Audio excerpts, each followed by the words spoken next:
बिस्मिल्लाहिर्रहमानिर्रहीम सल्लल्लाहु अला हबीबिही मुहम्मदिन व आलिहि वसल्लम। मैंने दुरूद पाक पढ़ा, आप भी दुरूद पाक पढ़ लें। आज एक छोटी सी जो रेसिपी है वो आपसे शेयर कर रही हूँ, ठीक है। और ये क्या है जी, क्रिस्पी से पकोड़े बनाएंगे, किसके आलू के पकोड़े कह दें, ये बहुत ही मज़े के बनेंगे, ठीक है। उसके लिए सिर्फ ये लेना है, आलू को हमने बारीक बारीक सा काट लेना है, ठीक है। इतना बारीक भी नहीं काटना कि वो पापड़ सा ही बन जाए। तो यहाँ पर हमारे पास है जी ये है, ये मैंने भूल गया की सी, बेसन, ठीक।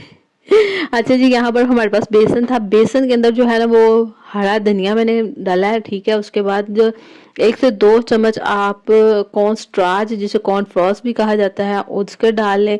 हस्बे ज़रूरत हल्की सी नमक और सुर्ख मिर्च डालनी है, और इसमें कोई ऐसी चीज़ नहीं डालनी।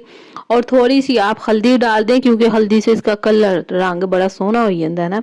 उसके बाद ऑयल को आपने अच्छे से जो है ना वो गर्म कर लेना है। इसको अच्छी तरह से मिक्स कर लेना, फेंटा शंटा लगा लेना हर पासे से, जहाँ से आपसे हो सके ज़रूर लगाएं, ठीक है। पर इतना भी ना लगाएं कि जब आपकी बारी आए तो आपसे बर्दाश्त ना हो पाए।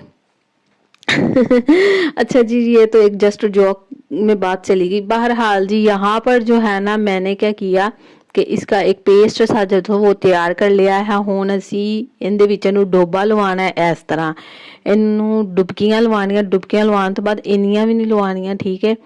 उसको फिर इस ऐसे ना छटक देना है, ताकि ना ऊपर से वो उतर जाए। उसके बाद आपने इसको ऑयल के अंदर डुबो देना है।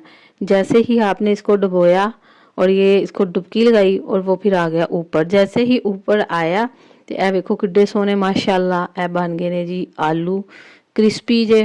ते रमज़ान दे विच ए डिश भी शामिल करो। छोटी सी वीडियो सी। अपना बहुत ज़्यादा ख्याल रखिएगा, मुझे दुआ में याद रखिएगा। अल्लाह हाफिज़।